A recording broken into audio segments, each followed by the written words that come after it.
US president Donald Trump മുന്നോട്ട് വെച്ച Gaza സമാധാന പദ്ധതിയോടുള്ള ഹമാസിന്റെ പ്രതികരണം വരാനിരിക്കെ ഇക്കാര്യത്തിൽ ചർച്ച വേണ്ടിവരുമെന്ന് മധ്യസ്ഥരായ ഖത്തറും ഈജിപ്തും വ്യക്തമാക്കി. അറബ് രാജ്യങ്ങൾക്കിടയിൽ പദ്ധതിയെക്കുറിച്ചുള്ള ഭിന്നാഭിപ്രായങ്ങളുണ്ടെന്ന സൂചനയാണിത് നൽകുന്നത്.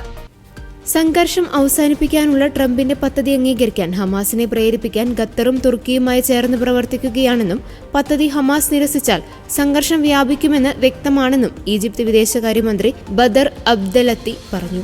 പ്രതികരണം ചർച്ച ചെയ്ത ശേഷം അറിയിക്കാമെന്നാണ് ഹമാസ് വ്യക്തമാക്കിയിട്ടുള്ളത്.